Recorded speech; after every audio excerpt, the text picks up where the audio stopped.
Bienvenue dans Health Thrive. Je m'appelle Laurie. Et je suis Marie-Claude. En duo mère-fille, on plonge dans le développement personnel.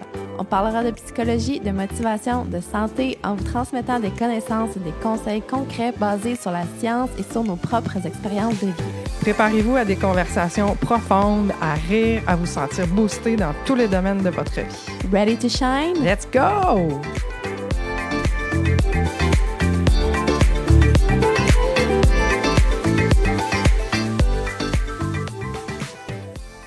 Bonjour tout le monde, j'espère que vous allez bien. Aujourd'hui, on est de retour ensemble, moi et ma mère, ma maman. Je sais jamais quoi dire, on dirait. Parce que je trouve que si je dis moi puis maman, ça fait vraiment petite fille. En même temps, je peux pas dire moi puis Marie-Claude. Qu'est-ce que t'en penses? Non, j'aime mieux. Moi puis ma J'aime mère. mieux mommy. OK, moi puis ma mère. Fait que je commence avec le Review of the Week, l'avis de la semaine selon notre concours. Comme vous savez, vous pouvez nous laisser un avis sur Apple Podcasts. Puis, on en choisit un par semaine qui est gagnant. Puis, la gagnante ou le gagnant ou la gagnante, oui, peut nous envoyer une question de son choix par rapport à développement personnel ou n'importe quelle situation dans laquelle il se dit « Ah, j'aimerais ça peut-être avoir leur opinion là-dessus, dans le fond. » Puis, on vous répond avec une vidéo personnalisée de quelques minutes avec des conseils, des références, peu importe. Fait que je pense que ça marche quand même parce qu'on a de plus en plus d'avis. Puis, c'est important pour nous parce que, comme je le dis souvent, c'est ça qui fait grossir le podcast. C'est ça qui va permettre d'avoir plus de visibilité puis tout ça, puis d'aller chercher des nouvelles personnes. Fait que le gagnant de cette semaine, je commence par lire l'avis. Le titre, c'est « Bravo pour votre podcast ». Puis, l'avis va comme suit. J'ai découvert le podcast grâce à TikTok. Mon TikTok, j'ai déduit. Je trouvais tellement Laurie claire et intéressante dans le sujet dont elle parlait que j'ai décidé de commencer à écouter le podcast et c'est une magnifique découverte. Le contenu est intéressant, clair, bien documenté. Bravo. Oh, merci. Puis la personne qu'elle a laissée, c'est C. Marinier. Fait que je sais pas si c'est un garçon ou une fille. C. Marinier. Tu peux nous envoyer... Là, on a un petit problème avec notre adresse courriel pour l'instant. Fait que tu peux nous écrire sur Facebook, sur la page Health Thrive ou sur Instagram, Health Thrive Podcast. Je pense que c'est les deux moyens les plus faciles. Aujourd'hui, on va parler de termes que là, je trouvais ça intéressant. Je vais vous expliquer ma réflexion parce que je me suis dit, il y a plein de termes qui sont pas nécessairement nouveau, mais que moi, j'ai l'impression que ma génération, on connaît bien, que toi, tu connaîtrais peut-être pas. Tu vas reconnaître la situation puis ce qui se passe, mais je pense pas que tu connais le mot qui va avec, tu sais. Fait que je pense que ça peut éduquer beaucoup de monde, puis le but pour moi, c'est de te mettre à jour sur les termes que les jeunes utilisent, mais surtout plus, c'est parce que je trouve que tant que t'as pas de mots pour ce que tu vis, tu le vois moins pour ce que c'est. Puis, par exemple, si je sais pas c'est quoi du love bombing, puis je suis victime de love bombing, je pense que ma situation est donc bien unique puis incroyable. Puis après ça, quand j'en apprends plus sur le terme love bombing, puis je vois ce que c'est, puis je vois que je suis pas tant spéciale, puis que la situation est tellement spéciale puis péjorative qu'elle a son propre nom, tu sais. Puis finalement, je suis pris dans une dynamique que je vois même pas aller parce que je savais juste pas que c'était quoi puis que c'était commun dans le fond, tu sais. Puis il y a plein d'autres gens qui vivent ça. Ça aide à comprendre ce qu'on vit puis justement à se rendre compte que des fois, crime, ça marche pas. Là. Quelque chose qui marche pas si la situation a son propre nom, tu sais. Puis ça veut dire que c'est peut-être une technique de manipulation très populaire dans le fond puis je m'en rends pas compte. Fait que je trouve, c'est pour ça, moi c'est ça le but aujourd'hui en vous présentant des termes puis des situations particulières. Puis il y a aussi des mots là-dedans qui sont des choses que nous, on peut ressentir face à quelqu'un, des sentiments qu'on a de la difficulté à expliquer, qu'on comprend pas des fois, puis on se demande pourquoi. Puis des fois, ça s'explique par certains concepts psychologiques, justement, puis même des réactions biochimiques, tu sais. Puis je trouve que c'est ça, de mettre des mots, ça l'aide à comprendre, ça t'aide à te comprendre plus toi, puis ce que tu vis. Fait que je trouve que c'est quand même important. Puis je pensais à ça tantôt, puis je pensais à toi, justement, puis je me disais, hey, tu sais, quand elle avait mon âge, là, il y avait toutes ces situations-là, ils existaient. Tu sais, tous les profils de personnalité, il y en avait des narcissiques, il y en avait des ci puis des ça. Ça existait toutes, mais vous aviez pas de nom vraiment pour ça, puis c'était pas documenté comme aujourd'hui, là. Ben, c'est drôle que tu dises ça parce que, justement, j'en parlais avec ma coiffeuse un matin, là, tu sais. Je fais un petit clin d'œil à ma coiffeuse. Elle disait, t'as-tu l'impression, parce qu'on parlait de l'épisode sur le narcissisme, elle avait écouté le témoignage de Petite Baguette, puis on parlait de ça, puis elle disait, t'as-tu l'impression qu'il y en a plus aujourd'hui?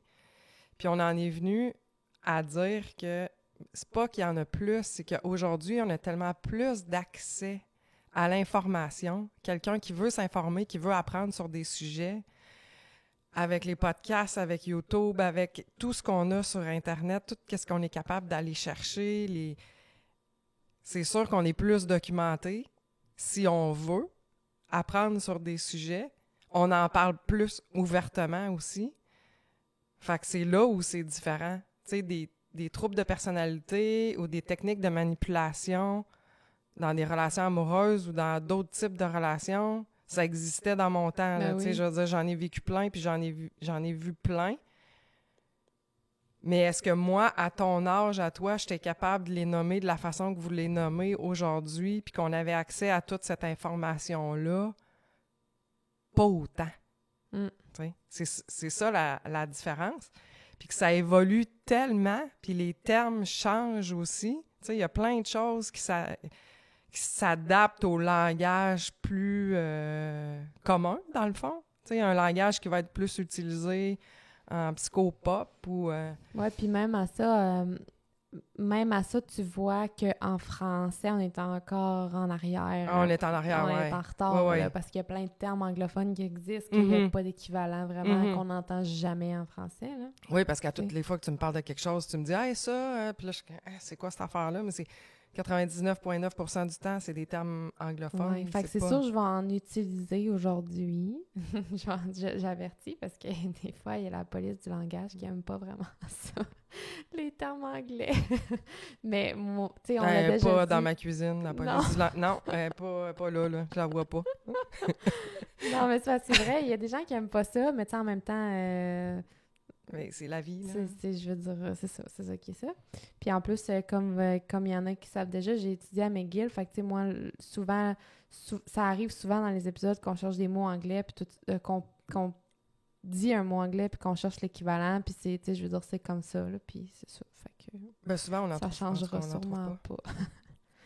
Puis quand tu te mets à bafouiller, c'est parce que t'as juste le mot anglais dans ta tête, toi. Puis là, tu cherches en français, puis tu fais des fautes de langage. Ouais, c'est ça. Alors, là, j'en ai beaucoup. Puis il y en a qui sont plus légers que d'autres, là. Tu sais, il y en a qui sont quasiment cocasses, là. Tu sais, que c'est comme des petites situations drôles, légères. Il y en a qui sont plus sérieux. Fait que là, j'en ai plein, puis je sais pas par où commencer. Mais j'ai parlé du love bombing, fait que je pourrais peut-être commencer par là. Parce qu'on en a parlé un petit peu dans l'épisode sur le narcissisme, que c'était un pattern, le love bombing des narcissiques. Mais en gros, le love bombing, tu sais, une bombe d'amour, ça dit un peu ce que c'est, là. Le love bombing, c'est une tactique de manipulation émotionnelle. C'est quand quelqu'un va t'inonder d'affection, de compliments, de gestes romantiques vraiment intenses au début de la relation. Fait que, tu sais, c'est pas justifié dans le sens que la personne, ça fait 2 fois que vous vous voyez, elle est donc en amour avec toi, mais elle te connaît pas. Fait que, tu sais, il y a un manque de logique, là, tu sais, ça marche pas.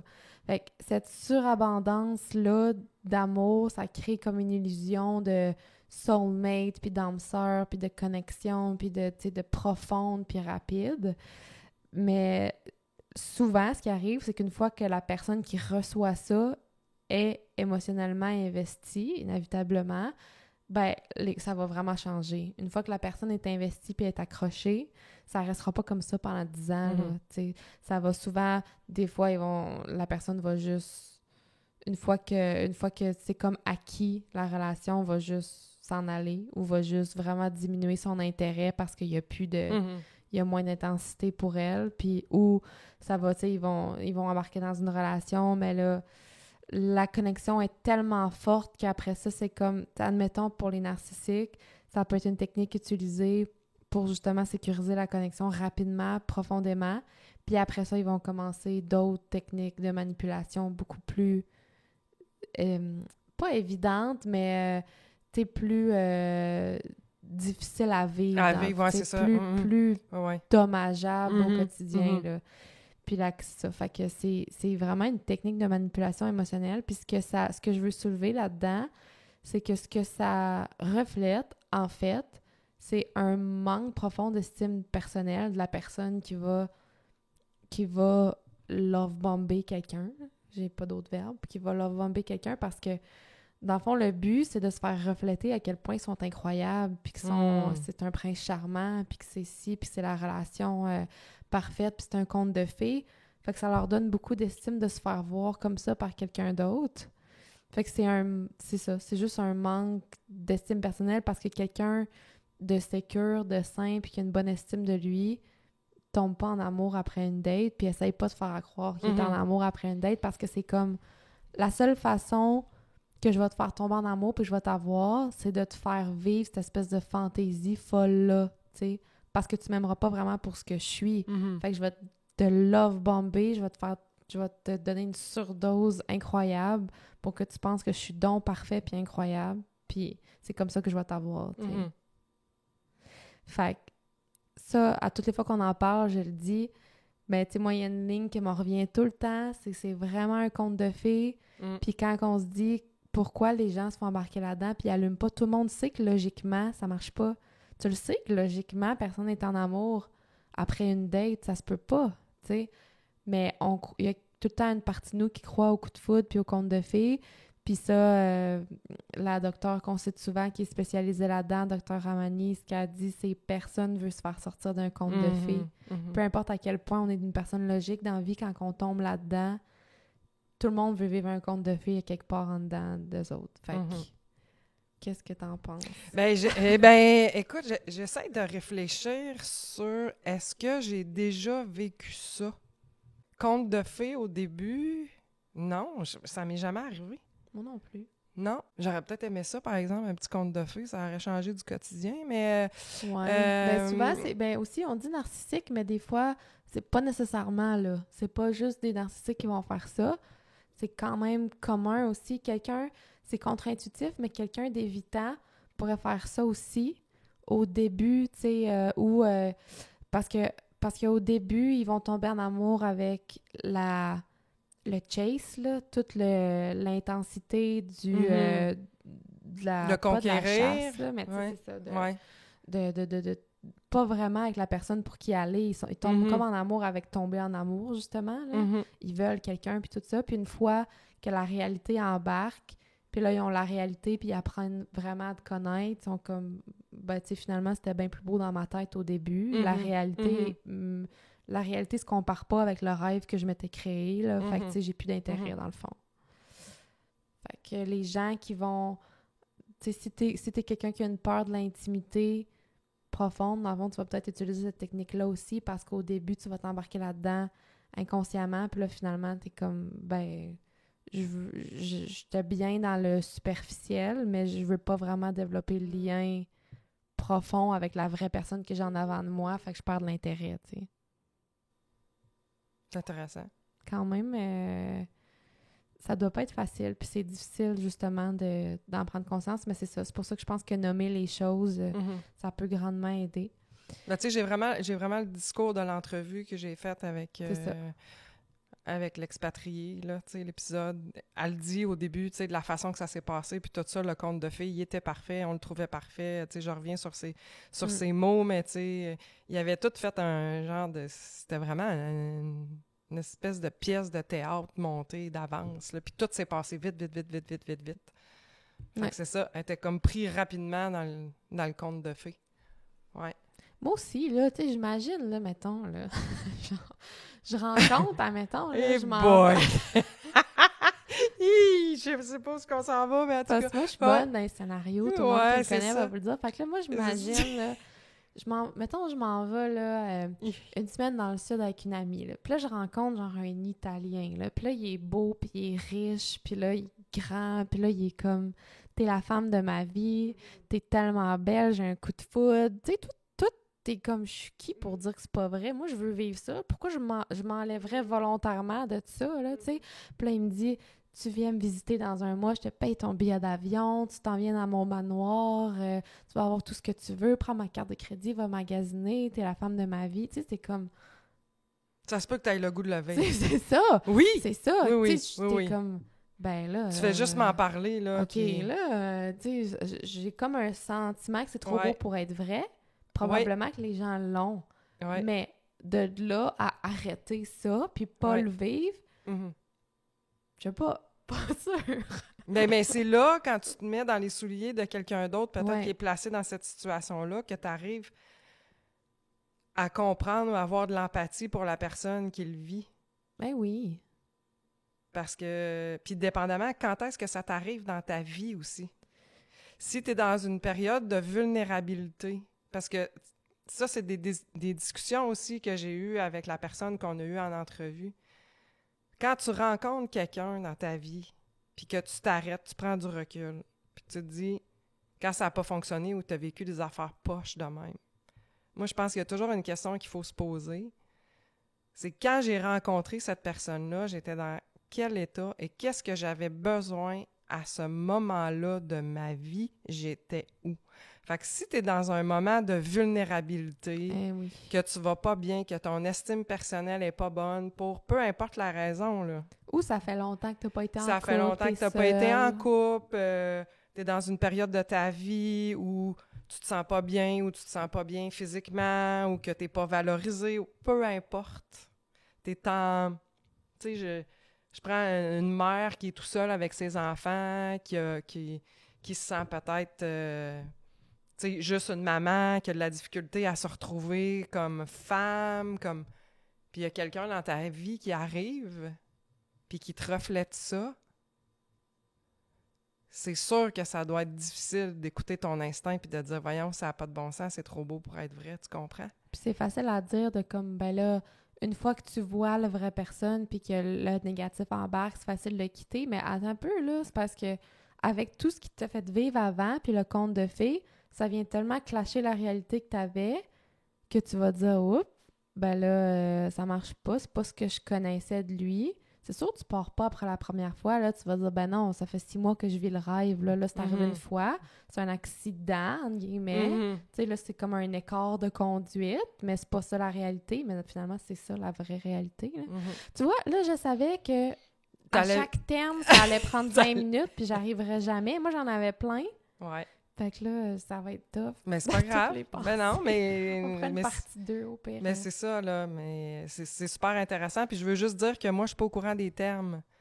Fait que c'est sûr que moi, tu vas m'amener des affaires. Je vais sûrement rajouter des expériences vécues aussi. Fait que ça se peut que je te coupe les deux jambes avec ce que je vais improviser. Ouais, puis si vous avez... ben c'est pour ça qu'on le fait ensemble aussi, là. Puis si vous avez vécu ça, ben allez... Si vous l'avez pas écouté, allez l'écouter, l'entrevue que ma mère a faite avec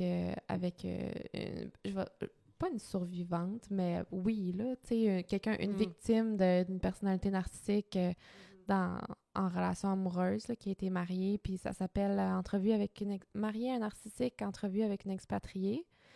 C'est super bon, il y a des bons commentaires, puis vous allez, ça donne des bons trucs. Ouais, il y a beaucoup de femmes qui se sont retrouvées là-dedans. Tout ça, fait que ça, c'est un must, je pense, si Okay. c'est pas fait. Un terme qu'on utilise souvent, qui est comme la base, surtout dans des sujets que moi j'aborde. Mais tu sais, ça, tu le connais, là. Mais je me rends compte que c'est pas nécessairement tout le monde qui sait exactement ce que ça veut dire. Juste le terme « émotionnellement indisponible ». Tu sais, qu'est-ce que ça veut dire exactement, quelqu'un qui est « emotionally unavailable », parce qu'on entend ça vraiment souvent. Là, je suis pas sûre que c'est si clair que ça. Non, c'est ça. Ça désigne quelqu'un qui... pour diverses raisons, là, ça, des raisons, il y en a une tonne. Quelqu'un qui est pas capable, qui est réticent ou qui est pas capable de s'engager émotionnellement dans une relation. Ça veut pas dire qu'il le fera pas, des fois ils vont le faire, mais ils n'ont pas la capacité émotionnelle, le bandwidth qu'on appelle, là, ils n'ont pas la capacité mentale, émotionnelle de répondre à des besoins émotifs pour quelqu'un d'autre, d'être une présence sécurisante, de rassurante, c'est ça, ils n'ont pas les capacités d'être un bon partenaire qui offre du soutien émotif dans une relation saine. Mais ça, c'est c'est une période qui sont pas disponibles à cause de une période dans leur vie ou c'est vraiment une personnalité comme ça? Ben, ça dépend parce que premièrement, si t'as pas un style d'attachement sécure, t'es un peu émotionnellement indisponible, là. Tu sais, t'as des difficultés. Tu sais, ça veut pas dire que ça change pas. Mais tu sais, mettons, moi, je pourrais dire avec les difficultés que j'avais avant, dans le pic de mon attachement anxieux, ben, j'étais pas disponible émotionnellement. Je l'étais pas, parce que j'étais pas dans une position pour, tu sais, Connecté au moment présent. pour puis... réguler, pour affronter des difficultés en couple, tu sais, j'avais pas cette capacité-là.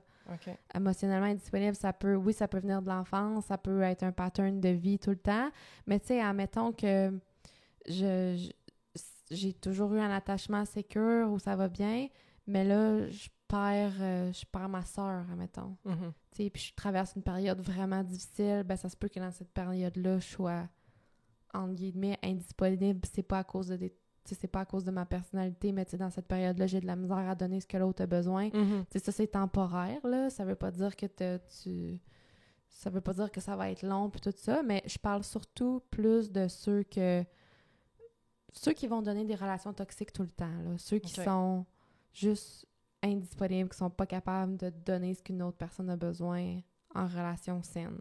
OK. Ben, fait que tu vois, moi, la définition de ça, j'avais pas la bonne. Moi, je pensais que c'était vraiment périodique, tu sais, dans une période de ta vie. Admettons, je fais un choix aujourd'hui, tu sais, suite à ma rupture, admettons, dernièrement, je fais le choix d'être tout seul parce que j'ai le goût admettons, j'ai le goût de faire le point sur cette relation-là, puis qu'est-ce qui n'a pas marché, puis, ben, admettons, je serais pas ouverte à rencontrer quelqu'un d'autre parce que je veux me concentrer sur moi. Je pensais que c'était ça. Non. Ah, tu vois? OK. Non. Non, là, c'est ton choix. C'est mon choix, ouais. Mais t'es pas émotionnellement indisponible.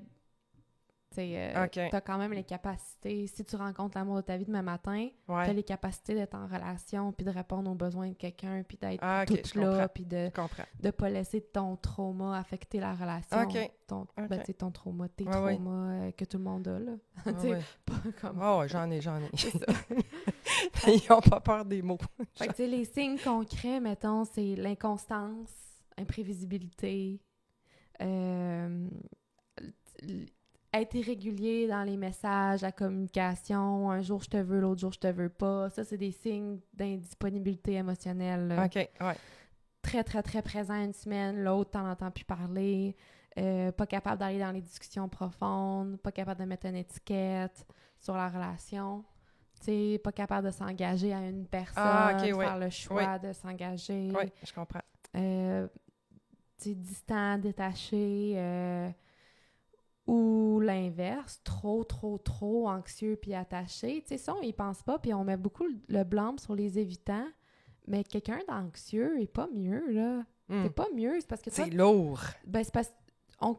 Non, mais là, ça, je m'avance, parce que ça, je vais faire un épisode juste là-dessus, mais on communique... Les anxieux vont communiquer beaucoup, fait qu'on a l'impression qu'ils sont mieux, entre guillemets, parce qu'au moins, je communique. Ouais. Mais c'est pas parce que tu dompes tout que tu communiques. Ouais. Tu fais juste domper, puis c'est pas ça la communication, tu sais, de domper ton anxiété sur tout le monde. L'évitant, il le garde pour lui, mais il y a personne qui est mieux. Les deux sont indisponibles, sont pas aptes à gérer ça de la bonne façon, tu sais, dans le fond. Fait que souvent, ben c'est ça, c'est dû à un passé non résolu, des traumas, soit qui sont pas conscients, soit qui sont pas prêts à travailler. Ça se reflète dans une peur de l'intimité, peur de l'abandon profonde. C'est ça. Puis manque de soutien émotionnel, contradiction. Fait que c'est ça. Voilà. Okay. Mais tu vois, celui-là, il est plus clair que moi. Ouais, moi, j'étais convaincue que c'était le choix conscient de... OK. Non. C'est bon. Pas en tout. Yeah. Bon, tu vois, je vais me coucher plus intelligent. Tant mieux. Comment ça, tant mieux? Ben, tant mieux parce que peut-être qu'il y a d'autres gens qui avaient qui savaient pas ce que je voulais dire. Tant mieux si... Je pensais que c'était parce que tu me trouvais pas assez intelligente. Tant mieux si je te permets d'être plus intelligente. Bon, après ça, je vais t'en donner un autre. Le breadcrumbing. Hey, d'où Jésus du Saint-Ciel? Attends un peu. Breadcrumb. Qu'est-ce que ça dit? Bread, du pain. Oui. Crumb. Du crumb, ça c'est pas... Crumb. Crumb. Des miettes de pain. Ouais. Breadcrumbing. Ils ont fait un verbe avec ça. OK. Puis ça, t'es choqué, là, ça a l'air d'être la première fois de ta vie que t'entends Oui. ça, mais c'est quand même assez... C'est pas un des plus rares, c'est vraiment populaire, le breadcrumbing. Du bread crumbing. Ouais. Qu'est-ce que ça te dit? Ben, ça... Hey, ben, c'est pas beau, là. Non. Non, des miettes. C'est ça. Il te reste juste des miettes. C'est ça. Oh shit, OK. Tu te fais juste donner des petites miettes Des de petites pain. miettes. Juste assez pour pas que tu meurs de faim, puis que tu restes Oh là, boy, OK. mais jamais... Tu sais, Tu manges jamais à ta faim. Non. C'est ça, dans le fond. c'est ça. OK. Fait que le T'es bread... comme en jeûne intermittent ou quoi? Non, mais c'est constant. OK. Fait que t'es juste dans une grosse diète, tu sais, 24 heures sur 24. Le breadcrumbing, c'est une forme de manipulation émotionnelle. N'ayons pas peur des mots, c'est vraiment de la manipulation. Mais la personne qui fait ça, elle est consciente qu'elle fait ça? Non, pas nécessairement. Ben oui, attends. Breadcrumbing est une forme de manipulation émotionnelle. La personne va envoyer des signes d'intérêt intermittents, souvent contradictoires. OK. Puis, dans le fond, elle va comme laisser penser à l'autre qu'elle veut peut-être un jour s'engager, mais sans réellement s'engager, tu sais. C'est OK. comme des miettes d'attention. Fait que c'est des messages de temps en temps. C'est comme, je te parle pas, mais je vais liker ta photo profil quand tu la changes. Tu sais, c'est des petites miettes d'attention Des petites miettes, oui. qui sont juste assez pour te dire « Ah, ben tu sais, il m'aime quand même un peu parce qu'il a liké ma photo, mais il me demande pas de faire quelque chose ou il m'appelle pas. » ou tu sais, fait que c'est juste pour te garder dans le pas sûr, tu sais, dans la zone grise tout le temps. Ouais. Fait que des promesses de plans qui se concrétisent jamais. Tu sais, c'est ça, le but, c'est de garder l'autre personne comme une option sans avoir à s'engager. C'est juste, je te donne des miettes pour te garder là. Si j'ai besoin de toi, tu vas être là, mais il n'y aura jamais plus, dans le fond. Puis ça, c'est très addictif. Puis j'en ai parlé récemment dans une vidéo qui a fait fureur, qui est rendue à 150 000 vues sur TikTok. J'ai pas nommé breadcrumbing dedans, par exemple, mais c'est ça que ça voulait dire, là. Les gens qui sont inconstants puis qui te donnent juste des petites miettes d'attention intermittentes de même, c'est ça que ça fait, c'est que vu que leur attention est tellement rare, quand tu l'as, elle est tellement spéciale puis elle te fait sentir tellement valorisée qu'après ça, ton cerveau va anticiper la prochaine fois qu'il va avoir ce high-là, puis il va sécréter full dopamine dans l'attente de la prochaine miette d'attention. Puis ça, tu sais, c'est ça qui arrive quand tu es accro à de la drogue, là. Les highs de dopamine, puis l'anticipation, puis c'est le cycle de la récompense, là. Comme on fait quand on étudie des rats, là. On leur fait sécréter de la dopamine pour qu'ils fassent telle affaire, puis telle... Tu sais, on contrôle leur comportement avec ça, mais c'est la même chose pour nous. Notre cerveau, il fait ça aussi. Fait que pourquoi je suis si obsédée puis j'ai l'impression que je suis pas capable d'arrêter de parler à quelqu'un qui agit comme ça avec moi quand je sais que je mérite plus, ben c'est pour ça. Parce que tu es pris dans ce cycle-là. Puis c'est exactement la même chose que d'aller au casino, d'attendre de gagner. Dopamine. J'ai gagné, OK, yes, je le refais. Dopamine, puis ça prend tout le temps plus, puis c'est dur d'arrêter ça, tu sais. Qu'est-ce qui fait que quand je perds de l'argent, je suis pas capable d'arrêter de jouer parce que j'attends le prochain reward, le prochain récompense, c'est ça. Fait que soyez pas trop dur envers vous-même. C'est pour ça que là, on voit que nommer des choses, ça peut vraiment aider à te comprendre. Ah ouais. Mais moi, l'image du pain, les miettes de Mais pain, c'est vraiment ça, là. ça fesse, là. C'est ça. Si tu prends conscience de ça dans une relation, là, quelqu'un qui nous écoute puis qui a l'image... Hey, tu mérites pas des petites miettes de pain. Non, là. non, ben tu c'est mérites ça. la baguette au complet. Tu mérites la baguette. Trempée dans le fromage, parce que moi, j'aime la pâte au fromage, là. C'est Moi, ça. je mérite là, la baguette au micro-ondes gratinée. Au micro-ondes. Pas au micro-ondes, au four. Gratinée dans le four, tout le kit, tu sais. Fait que les petites miettes de pain, là, garde-les pour toi. Là. Ben, c'est ça. Mais non, mais tu creves de faim, là, avec ça, là. C'est ça. Intéressant. Ben, tu sais que moi, les images, ça me fait beaucoup réfléchir, hein? Ouais. Fait que avoir le sentiment d'avoir des petites miettes de pain, mourir de faim, pour moi, ça me parlerait, là. Vraiment. Ouais. Fait que si c'est ça que tu ressens, get out. Get the F out. C'est ça que j'allais dire. T'as lu Ouais, dans mes poli. pensées. Ghosting. Oui, celle-là, on la connaît plus. On la connaît plus. Ghost, fantôme. Tu sais, fait que si tu te fais ghoster, c'est que l'autre personne devient un fantôme. Fait que, dans le fond, ce qui arrive, c'est que tu parles à quelqu'un, tu l'as peut-être même vu quelques fois. Ça fait peut-être 1 mois que vous vous fréquentez, ou moins, ou plus, peu importe. Ça arrive dans toutes sortes de situations. On serait vraiment surpris. Puis, du jour au lendemain, la personne, elle te répond juste plus. Plus de nouvelles, elle te bloque, t'as plus accès à elle. C'est juste fini, puis il n'y a pas d'explication de fin de relation. Il y a rien. C'est juste terminé du jour au lendemain, puis tu t'y attendais pas, tu sais. Et ça, c'est arrivé. Moi, j'ai des amis qui m'ont confié. Il y avait Ça arrive des en dates. tabarnouche. Ouais, Ça arrive vraiment. il y avait des dates, admettons, via des sites de rencontres, là. Puis là, ils se rendaient sur place. Puis la personne s'y rendait jamais, dans le fond. Fait que, tu sais, probablement que la personne est rentrée dans le restaurant, l'a vu, ça n'a pas fait l'affaire. Fait qu'elle n'a pas eu le guts de dire, écoute, tu sais, toi puis moi, ça fonctionnera pas pour telle raison.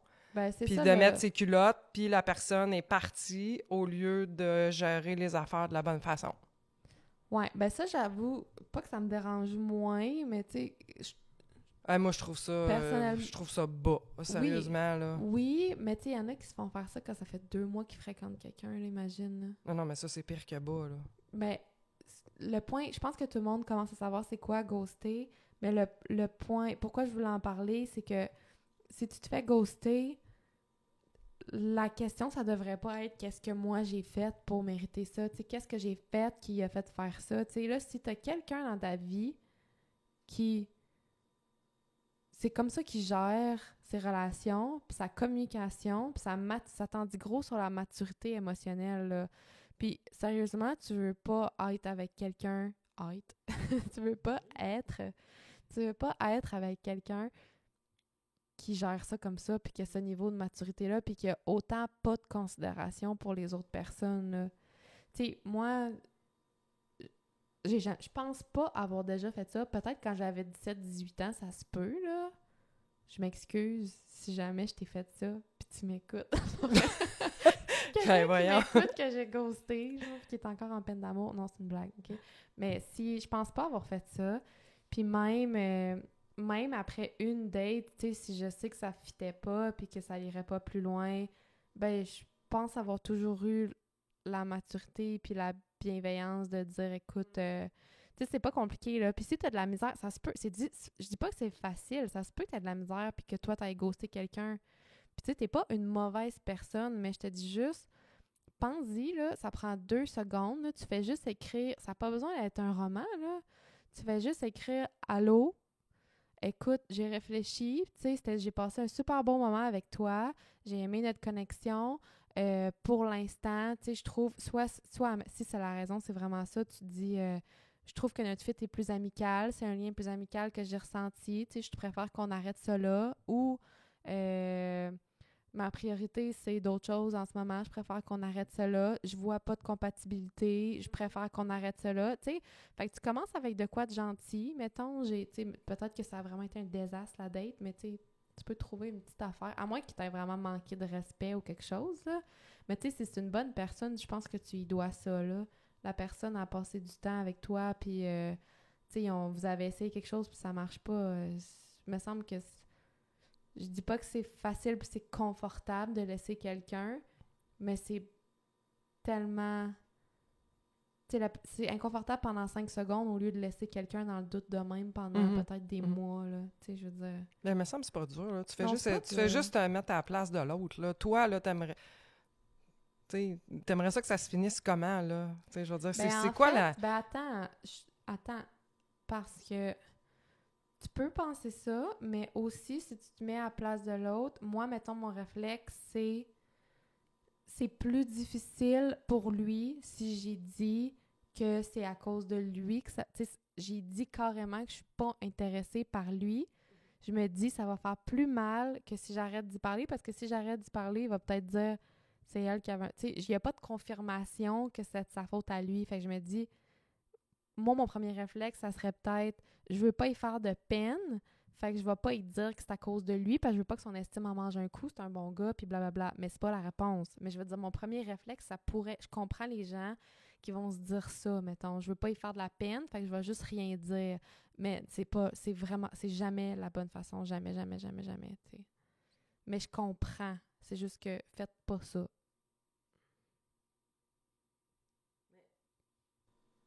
Encore là, on pourrait débattre ça, là, parce que pourquoi tu te dis c'est à cause de l'autre personne? C'est pas à cause de l'autre personne, c'est qu'il y a pas d'affinité, il y a pas de Ouais, projet, c'est ça. il y a pas Mais tu de... veux pas que Mais l'autre... c'est pas à cause de l'autre personne. Tu sais, l'autre personne, Non. elle est ce qu'elle est, that's it. C'est juste que Ben il y a là, quelque chose tu qui... vois, on creuse pas mal plus dans le Ouais, psychologique, là. C'est ouais. plus... Admettons, moi, j'aurais tendance à penser que tout le monde doit m'aimer puis je dois plaire à tout le monde, tu sais. Si je plais Ouais, pas à tout le monde, ouais. c'est mon estime qui en prend un coup. Là, je parle surtout de avant, là, parce que Ouais, mon ouais, travail ouais, sur moi-même ouais. est fait, là. Mais tu sais, je veux dire, je comprends vraiment cette dynamique-là. Fait que moi, si quelqu'un me dit « Écoute, je vois pas d'affinité », moi, Tu vas le prendre personnel, c'est pas toi. aujourd'hui, mais je m'en remets à v'là une couple d'années. Ah, Ça aurait été... Je pense ouais, ça aurait vraiment donné un coup. Fait que je pense que je me dis, je veux pas faire vivre ça à quelqu'un. Fait que j'y dirais pas. Mais logique, mais c'est pas... Je reviens au point que c'est vraiment pas la bonne façon de faire, puis il faut le faire. Puis ça, justement, la réalité, c'est que ça veut rien dire sur lui. C'est impossible de plaire à tout le monde. C'est impossible.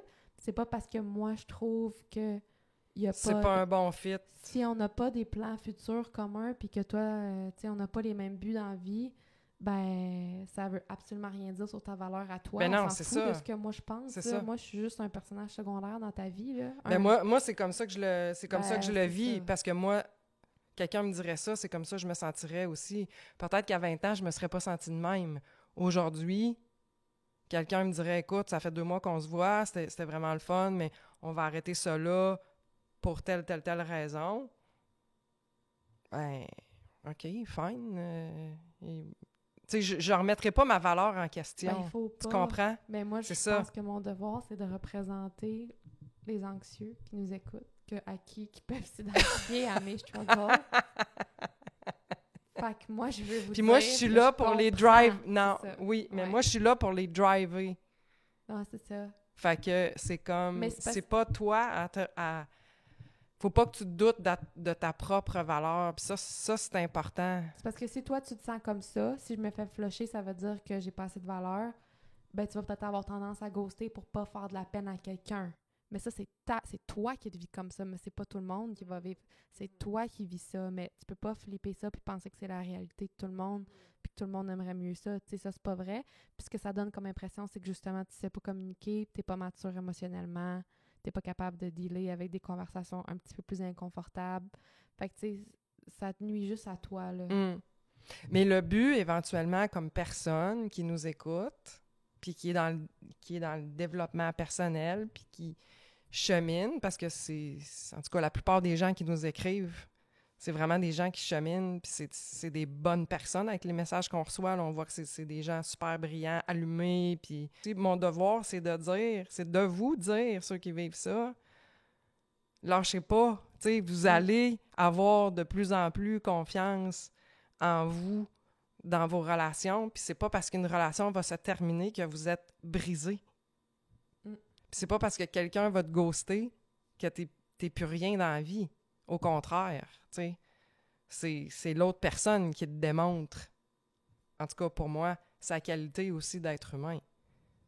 Parce que quand tu ghostes quelqu'un, je suis désolée, là, mais c'est parce que t'es pas capable de te mettre à la place de cette personne-là. Ben là, on va débattre trop longtemps. OK, on passe à un autre appel. C'est un sujet emballant. Ben moi, c'était l'inverse. J'ai tellement d'empathie que je veux pas lui faire croire que c'est lui le problème, fait que j'aime mieux rien dire. OK. Fait que c'est comme... Mais là c'est qu'on toi qui voit que projettes ton ça. anxiété. C'est ça. Ça a rien... C'est ça. Ouais. Moi, je me dis, je vais lui dire que ça fonctionne pas parce que moi, j'aimerais me faire dire la même chose. Et si je me fais dire ça, ça scrapera pas mon prochain mois dans ma vie. Tu comprends? Fait que... C'est ça. C'est ça l'affaire. c'est la Fait que réponse dépendamment appropriée. de où tu le... C'est la réponse appropriée, mais dans le fond, mon seul point, c'est que je sais que c'est pas parce que tu as fait ça que tu as nécessairement des mauvaises intentions. C'est juste ça mon point. Le comprends. but, c'est pas de... C'est pas parce que tu n'as aucune compassion pour cette personne-là nécessairement. Tu peux en avoir trop. C'est ça. Ouais. Ça peut être ça, puis tu es juste vraiment inconfortable avec le sentiment de décevoir ou de faire de la peine, dans le fond. C'est juste ça. Fait que ça peut être ça, mais la vie, c'est inconfortable, puis ça prend des conversations difficiles des fois, puis si t'as pas ça, t'avances pas. Fait qu'il faut que tu piles par-dessus pour le respect des autres personnes autour. Voilà. C'est dit. The ick. To get the ick. Avoir le ick. I-C-K. Ick. Qu'est-ce que tu penses? Genre, si je dis j'ai vraiment eu le hic. Ben, c'est genre coup de foudre. Non. C'est l'inverse. Le hic, de hic, c'est un terme utilisé pour décrire... Ben, tu vas savoir. C'est sûr, tu vas dire, hey, ça, c'est vrai. Je vais finir par c'est un turn-off? C'est une réalité, là. Tout le monde va avoir déjà vécu ça. C'est un terme utilisé pour décrire une aversion soudaine et inexplicable que l'on ressent pour une personne avec laquelle on sort ou on fréquente. Fait qu'admettons, c'est comme... Oui! Oh, d'où j'ai... Moi, j'ai le hic facile! Ouais. Fait que ça peut être déclenché par un comportement ou une habitude spécifique de l'autre personne ou parfois sans raison apparente. Mais une fois que le hic est ressenti, il est souvent difficile de retrouver l'attirance initiale. Ça peut mener à la fin de la relation. Moi, là, je me souviens d'avoir... Puis c'est physique, là, puis c'est comme... Moi, je me souviens, là, je donnerai pas de nom, là, mais ça fait longtemps, là, mais je me souviens, là, c'est comme... Tu sais, tout va bien, puis là, à un moment donné, il y a quelque chose qui arrive... Puis là, tu te fais donner... Là, mettons, je me faisais donner genre un bec sur l'épaule. Ça m'a comme marqué. Puis je suis venue, là, genre... Touche-moi pas, là. Genre, ça m'écoeure ton bec sur l'épaule. Un bec sur l'épaule? Je sais... Ben, c'est parce que il y avait comme une situation qui faisait que j'étais turn-off. Puis là, après ça, quand tu me touches, ça me dégoûte, là. C'est comme... J'ai des frissons. Je veux pas que tu me touches. Puis après ça, c'est vraiment dur de retourner à... C'est dur à expliquer, mais c'est vraiment physique, puis c'est vraiment un dégoût profond, là. Ouais. Puis c'est comme... Ça vient te chercher à l'intérieur. Ouais, puis c'est comme là, j'ai plus aucune attirance, là. C'est comme, ça vient de casser, là. OK, mais ça... C'est ça, t'as le hic facile. Oh, j'ai le hic facile, je te le confirme. Attends. Moi, Selon une psychologue... qui s'appelle Carla Marie, mais selon aussi plein de psychologues que j'ai lus, parce que j'ai lu beaucoup d'affaires là-dessus, il y a des théories qui existent de pourquoi on a ça. Premièrement, il y a une théorie évolutive. Le hic, c'est tellement instinctif, c'est tellement physique que justement, c'est notre instinct qui veut nous protéger contre des choses qui pourraient nous heurter, nous faire du mal. Ouais. Par exemple, un sens de dégoût par rapport à une odeur pas le fun pour nous éviter de manger des trucs poisons, tu sais, j'allais dire dans l'ancien temps, mais tu sais, nos instincts viennent de quand on était des cavemen, là. Ouais. Fait que pour nous protéger, on a plein d'instincts qui se sont développés, puis tout ce qu'on fait, ça a rapport avec ça, là. Ça se base tout le temps là-dessus. Fait que le hic, puis quand tu l'as ressenti, tu le sais que c'est vraiment instinctif, là, c'est pas logique, là. Fait que c'est ça. Fait qu'il y a cette théorie-là. Aussi, il y en a une autre qui dit que ça pourrait être lié à du sabotage de soi-même, parce que souvent, quelqu'un qui est emotionally unavailable, qui n'est pas disponible émotionnellement, qui rencontre quelqu'un qui est disponible émotionnellement puis open, toi, tu cherches tellement les highs, les hauts et les bas de la dopamine puis la toxicité, puis tu es tellement habitué à ça que quelqu'un qui est plus stable, puis confortable, puis predictive,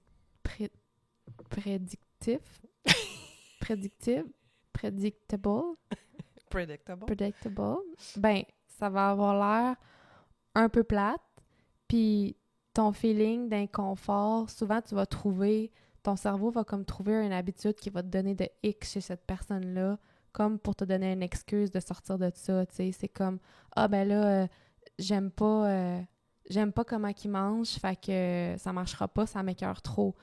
Mais dans le fond, Tu sais, je veux dire, c'est pas un facteur qui devrait finir une relation, tu sais, quelqu'un comment... Ben là... Ben non, là. Si t'as une personne, tu sais, je veux dire, c'est Combien de possible... repas, t'as dit l'autre fois? 10 000 repas avec quelqu'un? OK, mauvais exemple, mais il y en a qui laissent des gens, surtout que moi, je suis la pire pour comment le monde mange. Moi, je suis Ouais. absolument intolérante. Mais, mettons, il y a des gens qui vont dire j'aime pas comment qu'elle sépare sa séparation de cheveux, genre. Ça me donne le hic. Tu sais, ça, j'ai déjà vu ça. La manière Ok. qu'elle sépare ses cheveux, je suis juste pas capable. Mais tu sais, c'est un détail que ton cerveau va focusser dessus pour te donner comme une raison, des fois, de sabotager la relation. Saboter la Saboter, relation. ouais. C'est quand même intéressant, pareil. Moi, ce qui cause le plus de hic, tu sais quoi? Quoi? C'est sûr, tu le sais. Qu'est-ce que je remarque? La première affaire que je remarque chez quelqu'un, La marche? la démarche. C'est tout de suite. Moi, je vois quelqu'un marcher, puis ça fait comme ou c'est correct, ça passe ou ça casse. C'est juste. Ça a l'air vraiment stupide quand je le dis, là. Mais moi, si la démarche de quelqu'un me tape ses nerfs, si je remarque quelque chose qui ne fit pas, un pied qui est un petit peu. Ça aura beau être Brad Pitt, ça marchera pas. Ça dit... Ben, c'est ça. Chacun a ses hicks, puis ça peut vraiment nous éloigner de quelqu'un. En même temps, ça vaut la peine de se poser la question, c'est-tu vraiment valide? Parce que oui, ils disent que c'est possible de passer par-dessus des hicks. Tu sais, je veux dire, si t'es avec... ben, je m'excuse, c'est parce qu'elle fait non de la tête. Mais oui, tu sais, je veux dire, si t'es avec l'homme de ta vie, puis là, t'as vraiment un hic de comment il fait une affaire, puis que c'est le partenaire... Mais ça sera pas un hic pour moi. Tu sais, de la façon que tu l'expliques, ça va être quelque chose qui va me déranger un peu, mais... Ben, j'imagine que tu dois avoir des intensités là-dedans, là, peut-être, là. Ben, T'sais, moi, si je tu sais me que dis le un hic, c'est hic... quelque chose que c'est... Non. Ouais, c'est sûr, mais tu sais, moi, le hic, c'est comme si... En tout cas, c'est... Je sais que tu peux passer par-dessus, mais ça prend quand même du... Tu sais, faut quand même que tu te demandes si c'est valide, mais tu peux aimer quelqu'un, puis que le hic t'apparaisse après, là. C'est souvent ça qu'on lit, en fait, c'est que ça apparaît plus tard. Une fois que la réalité arrive, puis que t'es plus dans ton love bubble, sur ton nuage, puis là, tu vois la personne pour ce qu'elle est, là, tu commences à avoir des affaires qui vont faire « Ugh! » Puis là, c'est comme « OK, ça, est-ce que je peux passer par-dessus? » Une fois qu'on n'est plus dans le honeymoon phase, puis je vois la vraie personne, ou c'est vraiment... Je peux pas, tu sais. Fait que c'est ça. Quand même intéressant, celle-là, je trouve, hein? En tout cas, il me fait réagir. Il t'a mis un mot sur ce que tu ressens, hein? Puis là, tu vas tout le temps me dire, genre, ah, j'ai eu le hic, là. Ça va être full trendy. Après ça, je veux parler du gaslighting, mais en fait, non, j'en parlerai pas. Mais je veux juste vous dire, le gaslighting, ça en était un qui méritait un épisode à part entière. Très, très, très dommageable.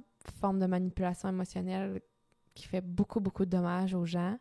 Le gaslighting, si ça vous intéresse, reculez d'une couple d'épisodes. Je pense au mois de mai qu'on a fait ça. L'épisode s'appelle vraiment le gaslighting en majuscule. Là. C'est sûr que vous allez le trouver. Fait que reculez d'une couple d'épisodes. On a fait 1 heure là-dessus, juste là-dessus. Comment reconnaître les signes, les conséquences, tout ça. Fait que allez-y. Si ça vous parle, le gaslighting, allez l'écouter. Fait que je passe pas plus de temps là-dessus. Là, j'ai le goût de parler de being on the roster. Being on the roster. Roster, c'est comme une liste.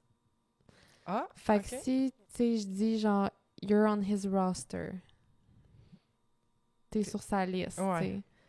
Ce que ça veut dire, c'est que c'est quelqu'un qui date beaucoup de gens, puis c'est comme une rotation active des personnes. Mais tu sais, il dira pas, mettons, moi je date beaucoup de gens en fréquentation, mais t'es sur son roster, ça veut dire t'es juste une option dans toute sa liste, là. Puis tu sais, tu t'en rends compte de ça à un moment donné, mais tu sais, s'il y a pas de... Il te prend pour ce qu'il a besoin, ou quand c'est facile, ou quand ça donne, mais t'es juste une option. Being on the roster. T'sais, si t'es sur le roster, admettons, t'as quelqu'un qui t'écrit...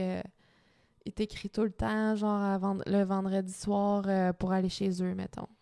Puis là, tu te dis, tu sais, probablement qu'il y a une autre fille qui date la semaine, puis là, une autre fille qui amène souper. Toi, t'es comme son homebody à la maison. Tu sais, vous avez chacun votre rôle, mettons.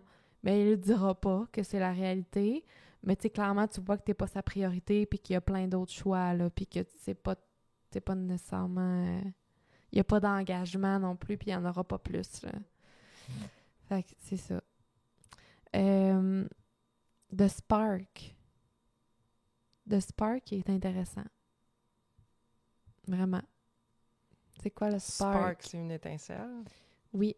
Le spark, c'est quelque chose que les gens recherchent vraiment, vraiment, vraiment beaucoup.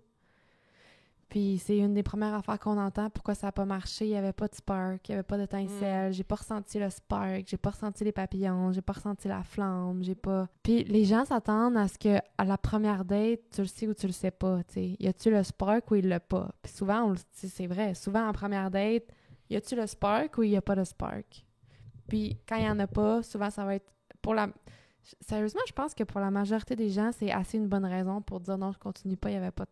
Tu sais, il était nice, mais pas plus que ça, il n'y avait pas de spark. C'est quoi le spark, en fait? Je trouve ça vraiment important parce que c'est pas ce qu'on pense, puis surtout, c'est pas nécessairement un bon signe comme on pense, puis c'est pas à ça qu'il faut s'attarder. Le spark, c'est ce qui se passe, parce que c'est vrai que ça existe, c'est vrai que c'est une réaction chimique dans le corps, c'est vrai ce qu'on ressent, mais c'est ça, c'est drivé par nos hormones, puis c'est surtout drivé par nos hormones de stress, comme le cortisol puis l'adrénaline.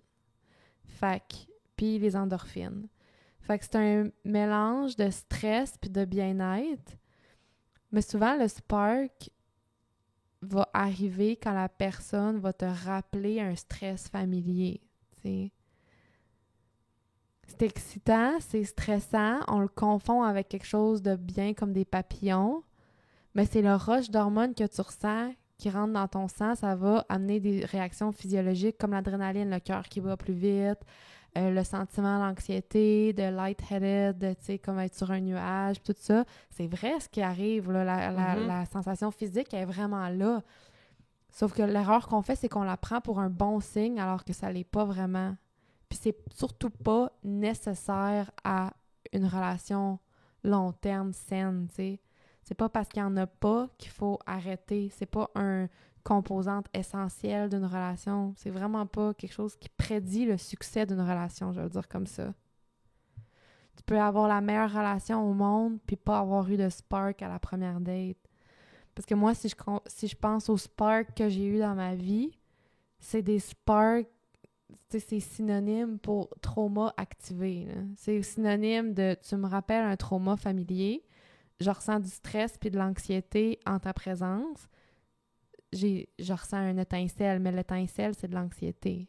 C'est ton cerveau qui dit « Oh, ça, on connaît ça. Cling, cling, cling. Accroche-toi à ça parce que ton cerveau veut te garder dans le familier. » Fait que là, tu ressens le spark comme une indication de comme « Hey, c'est la bonne personne, il faut que je continue ça. Je ressens quelque chose de tellement fort. » Mais pas nécessairement un bon signe.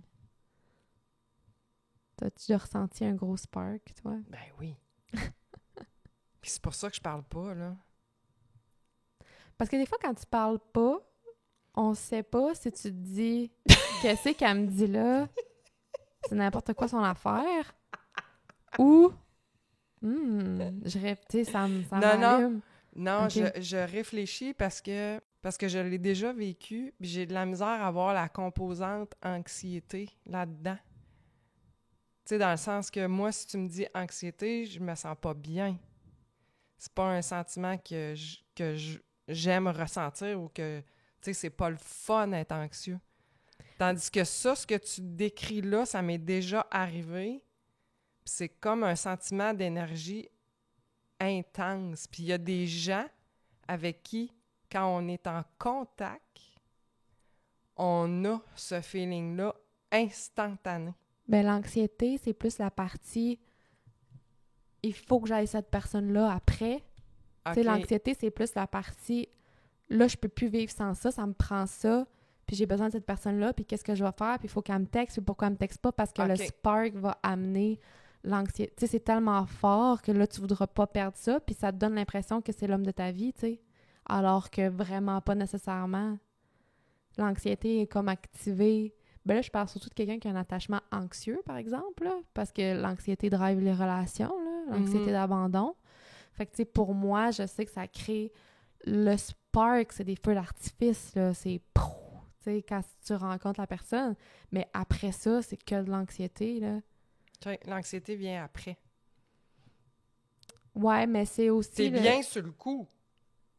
Ben, t'es bien, mais tu sais, moi, si je parle pour moi, c'est aussi un sentiment de... Faut que je dise la bonne affaire, je suis anxieuse parce que là, je capote sur cette personne-là, puis faut que je sois à la hauteur, faut que je... Tu sais, c'est ça. Je comprends. Faut que je dise des affaires intelligentes, faut que... Fait que moi, elle est quand même sur le coup aussi, là. OK. Mais je pense que là, c'est personnel après, là. Tu sais, on n'est pas toutes pareilles, mais c'est juste pour dire que c'est vraiment pas nécessairement un bon indicateur d'une chimie saine. Puis une relation à long terme, on est très vite à tasser quelqu'un parce qu'on n'a pas ressenti ces feux d'artifice-là, alors que le meilleur prédicteur d'une relation sécure et saine, c'est plus un slow burner, tu sais, c'est plus une chandelle que des feux d'artifice. C'est une chandelle qui va brûler doucement, constamment, tu sais, au lieu de l'explosion. Puis ce qui est vraiment ironique, c'est que qu'est-ce qui arrive quand, avec cette personne-là avec qui on a un spark, on s'embarque, puis tout ça, bien, inévitablement, si tu développes une relation saine et sécure avec cette personne-là, les sparks vont descendre, c'est sûr, parce que ça devient constant. Il n'y a plus d'imprévisibilité puis d'excitation autant que ça. Tu peux en avoir, mais c'est beaucoup moins qu'au début, parce que là, tu l'as, la personne est accessible tout le temps, tu peux l'appeler tout le temps, il n'y a plus la composante anxiété-adrénaline, tu sais. Fait qu'une fois qu'on a plus ça, ben, une fois que je veux dire qu'on est là-dedans, ben, le spark va descendre, puis parce que notre corps va se relaxer, va se réguler, fait que on va moins ressentir ce sentiment de stress-là. Mais ce qui est vraiment ironique, c'est que si, justement, tu t'es embarqué avec quelqu'un avec qui il y avait le spark, mais que ça développe pas une relation saine et sécure, puis que ça continue à être des gros up and down, mais le spark, il disparaît pas, tu sais. Fait que tu restes encore plus, entre guillemets, en amour. Puis, tu sais, le spark, il disparaît pas à cause que tu restes dans l'imprévisibilité puis que la relation reste des montagnes russes d'émotions. Ben, tu continues à sentir ça, mais plus tu sens ça, plus tu te sens en amour, tu sais. Puis plus tu as l'impression que c'est ça l'amour. Fait que c'est comme... C'est vraiment toxique, je souffre vraiment, mais je ressens encore les feux d'artifice. Fait que ça doit être vraiment fort, cet amour-là. Mais c'est tellement ironique, dans le fond, là. Plus c'est malsain, plus tu vas ressentir ça, tu sais.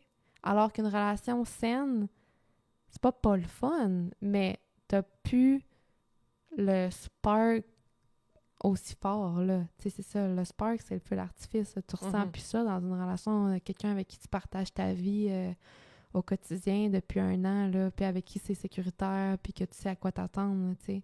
Le spark, c'est l'imprévisibilité, c'est... Je sais pas qu'est-ce qui va se passer, c'est-tu réciproque, je vais-tu en entendre parler dans 2 semaines, il va-tu me retexter, c'est tout ça, là. Fait que, laisser une chance aux gens, parce que tu peux passer à côté de quelqu'un d'extraordinaire si toi tu cherches juste le spark, puis que cette personne-là te reflète pas ça la première date parce qu'elle est pas aussi émotionnellement réactive que toi, mettons. Puis elle prend son temps, puis elle est sécure, puis tu sais, il y a pas de montagne russe d'émotions. Ben... Peut-être que c'est quelque chose qui se développerait plus lentement, mais beaucoup plus sécure, beaucoup plus sûr, beaucoup plus que tu as de besoin. Tu sais. Il faut faire vraiment attention à ça. D'accord? T'es-tu d'accord? J'ai besoin un peu de spark pour... Ben, je te dis pas de pas avoir de chimie, là, tu sais, de pas avoir de... Tu sais, c'est sûr, faut qu'il y ait une attirance physique, faut qu'il y ait une connexion mentale, tu sais, faut que ça soit le fun, là. Mais c'est parce que le feu d'artifice intense de comme ça me prend cette personne-là, là, je suis sur un high, c'est autre chose, là. Non, ouais, je comprends. Tu sais, c'est comme on est ailleurs, là. Puis ça, normalement, quand ça se crée, c'est parce que c'est pas vraiment la plus saine des connexions qui est en train de se créer. C'est plus une espèce de trauma bonding, là, tu sais. De comme les deux, on est vraiment brisés, mettons-nous ensemble, on va se réparer. Finalement, on va s'aggraver encore plus. Là, Oui. tout le monde veut ça, justement, des feux d'artifice au début. Puis ce que je dis, c'est qu'il faut donner une chance à quand ils sont pas aussi forts que ce à quoi on est habitué. Attends un peu, là, tu sais. Laisse quand même une chance à... Parce que tu pourrais vraiment passer à côté de quelqu'un de bien pour toi, là. Parce que tu es habitué aux montagnes russes, tu sais. Il comprend. Après ça, j'ai un terme. Ça, je sais pas si c'est quoi. Ça serait mon dernier. Limerence. Limérance. Imérance? La limérance. Limérance? Ouais. C'est français, ça? Limérance? C'est limerence, mais ça a été traduit limérance dans la littérature, Ok. ouais. Non, j'ai jamais entendu ça de ma vie. Jamais. Parce que c'est quand même un vieux terme. Ça a été décrit par un psychologue dans les années 70, là, dans un, tu sais, Love or Limerence, je pense que c'est ça le nom du livre. Mais, ouais, c'est un vrai... Ça, c'est pas juste de la psychopop, là, c'est un vrai terme. La limerence, c'est un état d'obsession amoureuse qui est pas basé sur la réalité, là, tu sais. Quand une personne éprouve des pensées vraiment intrusives, persistantes au sujet de quelqu'un d'autre. Puis ça va avec comme justement une intense euphorie, tu sais, un désir de réciprocité des émotions vraiment... Tu sais, j'ai besoin de cette personne-là, puis si elle me retexte pas, je vais mourir, là, tu sais, tu comprends? Là, c'est comme j'ai besoin de ça.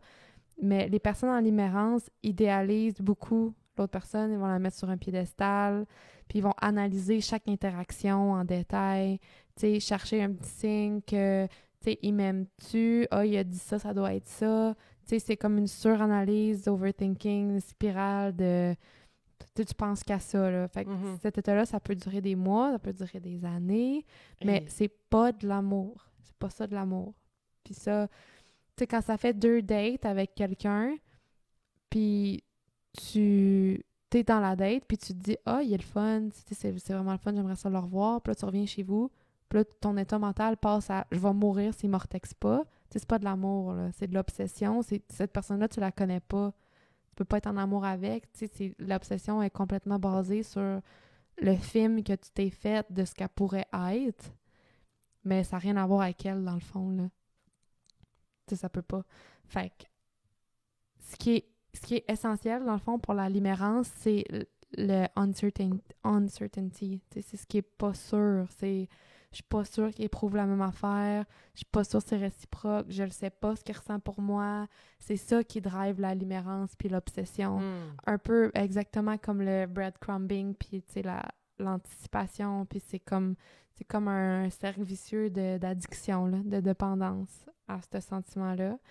Puis en général, ça se produit... C'est sûr que les gens qui ont... Tout le monde peut se retrouver dans un état de même, mais... C'est sûr que les gens qui ont plus de pas de capacité, mais qui sont plus prédisposés à l'anxiété puis à la dépression puis aux pensées obsessionnelles, compulsives, ont plus de chances de se retrouver dans une situation de même, là. Puis souvent, ben ça vient justement de ceux qui ont souffert d'abandon, faible estime de soi, ceux qui ont des comportements anxieux, ceux qui veulent vraiment être aimés, puis que, tu sais, c'est tout ça, là. Mais... C'est un faux sentiment d'amour qui va provoquer vraiment de nombreux symptômes psychologiques, puis même physiques, parce que ça te pense à, tu sais, penser, tu sais, rumination, tu y penses tout le temps, c'est sans fin, là, tu t'oublies, tout ce que tu veux dans la vie, c'est que le sentiment soit réciproque, là. Tu vas essayer d'attirer l'attention, tu as besoin d'un contact constant, tu vas peut-être utiliser des techniques de manipulation, de contrôle, chaque petite action, chaque petit signe est suranalysé tout le temps, chaque interaction, fait que c'est ça. Puis le pire, c'est que tu sais que c'est pas de l'amour parce que c'est pas nécessairement le bien-être de l'autre personne qui est important pour toi. Tu sais, de l'amour, c'est de vouloir le meilleur pour quelqu'un d'autre, puis de vouloir le bien de quelqu'un d'autre. La limérance, c'est vraiment centré sur toi, tu sais. Fait que ce que l'autre a besoin, on s'en fout un peu. Tu sais, si tu sais qu'il est malheureux dans telle situation, mais ça te bénéficie toi, puis ça te rapproche toi de lui, c'est ça qui est important. C'est comme moi, là, j'ai vraiment besoin de la réciprocité de cette personne-là. Et ça doit être souffrant, ça. Ça ressemble à... C'est comme le infatuation, là. Tu sais, ça, j'ai aucune idée si ça se traduit de même, infatuation, mais je suis pas sûre parce que ça sonne pas bien. Ça doit pas être ça. Infatuation. Tu sais, la limerence, c'est comme un deep état, un état profond d'infatuation. C'est infatuation, tu vois plus clair, là. C'est comme les cœurs dans les yeux, là. T'es complètement omnibulé par quelqu'un d'autre. Mais c'est... Puis dans le dernier épisode sur l'attachement anxieux, c'est ça que je décris, moi. Au début, là, quand je parle de la relation dans laquelle j'étais, c'est cet état-là que je décris, infatuation. Mais je l'ai pas nommé. La traduction en français, c'est engouement, mais ça n'a pas rapport. Ça décrit C'est pas pas assez fort. l'intensité. Ouais, C'est pas assez fort, c'est ça. Non, moi, je pas. Non, c'est pas Mais ça. dans le dernier épisode sur l'attachement anxieux, c'est exactement ça que je décris au début. Infatuation, c'est comme, je vois pas clair, j'ai un besoin viscéral de réciprocité de cette personne-là, sinon j'y arriverais pas. Tu sais, il y a comme plus rien d'autre qui compte. Mais finalement, c'est même pas basé sur qui la personne est puis les qualités qu'elle a, ça n'a rien à voir, là. C'est basé sur la perception que je me suis faite, puis que là, mon cerveau a décidé que tant qu'elle me choisissait pas, j'avais pas de valeur, puis tant qu'elle me choisissait pas, j'étais pas en sécurité, tu sais. Mais après ça, si tu creuses aussi, c'est souvent, ben, l'infatuation, ça va aller avec... Ça va peut-être être quelqu'un qui te rappelle beaucoup une figure parentale avec qui tu veux réparer une relation inconsciemment. Puis ton cerveau va dire ding, ding, ding, cette personne-là, t'as la chance de réparer ce que t'as vécu. Fait que c'est celle-là, tu sais. C'est ta chance de tout réparer le tort qui t'a été causé, mais elle réparera pas le tort qui t'a été causé. C'est pour ça que c'est fascinant dans le sens que c'est inconscient, tu sais. C'est comme notre chance. Moi, c'était ça, en tout cas, là. C'est comme la chance de réparer tout l'abandon que t'as eu. Cette personne-là, vu qu'elle te rappelle la figure parentale qui t'a fait vivre ça, ben, si ça se répare avec elle, ça va mettre un band-aid sur ton petit cœur, tu sais, d'enfant, puis ça va tout arranger, mais non. Puis souvent, tu sais, t'as pas changé ton parent, fait qu'est-ce qui te fait penser que tu vas changer cette personne-là? Ton parent, il a-tu changé pour toi? Non. Fait que tu penses-tu que la personne que tu viens de rencontrer, que tu connais même pas, va te donner ce que tu as besoin, tu sais? Non, pas plus. Fait que c'est ça, la limérance ou infatuation. Puis je pense que, sérieusement, ça a l'air intense, puis c'est dur à avouer que tu as vécu ça, mais il y a beaucoup de gens qui vivent ça. Tu sais, moi, après 2 days, si tu me dis je suis head over heels in love, genre je suis complètement en amour avec cette personne-là, c'est l'homme de ma vie, non, c'est de la limérance. Tu sais, là, tu projettes vraiment ce que tu veux, puis les qualités, puis la relation parfaite que tu as imaginée avec cette personne-là, mais il n'y a absolument rien de concret dans ce que tu dis, puis de logique, puis tu sais même pas c'est qui, tu n'as aucune idée comment il gère des conflits, c'est quoi ses valeurs profondes, c'est quoi ses buts dans la vie, tu sais. Fait que non, c'est pas de l'amour. Fait que une fois que tu en prends conscience... Ça peut bien être compliqué, les relations amoureuses, là. Ben oui, c'est compliqué. Je t'écoute, là, puis je me dis « Hey, wow! » Fait que si vous avez besoin d'aide avec ça, visitez mon stand store. Oui. Hey, c'est pas pour rien qu'on a autant de difficultés en relation, que chaque personne dans ces relations a eu des difficultés à surmonter, a eu à se remettre en question, a eu à travailler des choses. Ben c'est très, très, très, très, très compliqué tant que tu prends pas conscience de tes traumas d'attachement, tes patterns, ce que les autres font ressortir chez toi, puis comment tes comportements, comment ton attirance est drivée. Tu sais, une fois que tu as pris conscience de ça, c'est un autre game, là. Mais tant que t'es pas conscient de ça, tu te fais mener... c'est même pas toi qui mène, là. C'est ton inner child qui mène le... C'est comme un cirque, là, puis toi, t'es juste...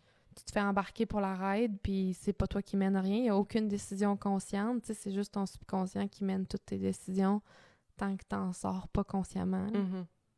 Que tu décides pas C'est ça, d'en sortir, puis de devoir aller, puis de prendre des décisions autrement.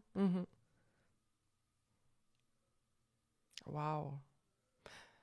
Bon, ben, en tout cas, prochaine relation, ça sera pour une autre vie. Mais non, parce que t'es consciente de tout tes... Tu sais, t'as quand même fait le chemin, là. Mais voilà, fait que si ça fait le tour... J'en avais d'autres, j'avoue que j'en avais d'autres, mais là, peut-être on fera une partie 2 un jour. Fait que je trouve ça... En tout cas, moi, je trouve ça vraiment intéressant. J'espère que ça vous a aidé à avoir plus clair sur certaines affaires. Si jamais... Je vais mettre le lien dans la description... Mais si jamais vous avez besoin d'un petit coup de pouce, ben il y a ma chaîne TikTok que que j'utilise souvent pour parler de des sujets comme ça. Mais aussi, vous pouvez aller sur mon Stan Store. Il y a moyen de me poser une question directement sur ce sujet-là, que je peux vous répondre en vidéo personnalisée ou sur n'importe quoi qui a rapport à vos relations amoureuses. Ou aussi, j'offre des séances de coaching, comme je dis souvent, personnalisées 1 à 1. Pour moi, je vous laisse pas avec une citation, mais bien une définition de l'amour que Laurie a trouvée, qu'on trouvait quand même intéressante, mais juste en la lisant dans ma tête, je me rends compte à quel point c'est vraiment une définition. Mais c'est tellement difficile au quotidien d'atteindre ça, en tout cas pour moi, mais Ouais,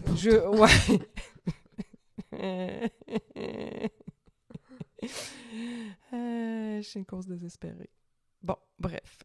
L'amour est un sentiment profond et complexe qui dépasse l'attirance physique ou l'euphorie initiale. Fait que ça, je trouve ça intéressant parce que ça fait un lien avec tout ce que tu as parlé tantôt. Fait que ça, pour moi, j'embarque là-dedans.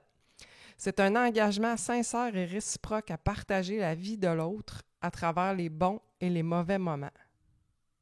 Oui, mais, ça c'est ma parenthèse que je mets, mais Colin que c'est pas si facile. L'amour véritable implique la compréhension, le respect, la confiance et le soutien mutuel. Il se construit et se renforce avec le temps, basé sur la communication ouverte, la patience et la volonté de grandir ensemble. Mm-hmm. L'amour n'est pas seulement une émotion, mais aussi un choix conscient de s'engager. Et ça, moi, je suis totalement d'accord avec ça. Mais je pensais que tu allais dire pas d'accord. Ah non, je suis vraiment, vraiment, vraiment d'accord. Plus jeune, ma psy m'avait déjà dit, l'amour, c'est pas un sentiment, c'est un choix. Oui. Puis c'est ce que j'ai toujours dit aussi, puis souvent, je me fais regarder de travers quand je dis ça. Mais oui, c'est un choix conscient de s'engager pleinement envers une autre personne, de respecter son individualité tout en créant une connexion profonde et durable. Ça, ce bout-là, individualité, ça, c'est difficile quand on est jeune. Parce que moi, si je me ramène aux relations que j'ai eues, il y avait toujours une petite partie de moi qui voulait sauver l'autre ou qui voulait changer l'autre ou qui voulait améliorer l'autre. Mais l'individualité, l'accepter à 100%, ça, encore là, il faut vraiment être mature et conscient, là. Ouais. L'amour nous fait voir notre partenaire pour qui il est ou elle est et pas pour qui on voudrait qu'il soit. Ça, c'est ça la différence entre l'amour et la limérance. Mm-hmm. Si vous avez aimé l'épisode ou si vous pensez que quelqu'un de votre entourage, des amis, peu importe, pourrait bénéficier de cet épisode-là, n'hésitez pas à le partager, à nous faire connaître. Et la meilleure façon, comme Laurie disait, c'est de laisser des avis, soit sur Apple Podcasts ou Spotify. Allez faire les petites étoiles. C'est ce qui fait en sorte qu'on va être connu et aussi qu'on va être proposé dans les choix de quelqu'un qui pourrait aimer notre genre de podcast. Y avait-tu d'autres choses à ajouter? Non. Annie? Rien d'autre? Bon, ben sur ce, bonne semaine à tous! Bonne semaine!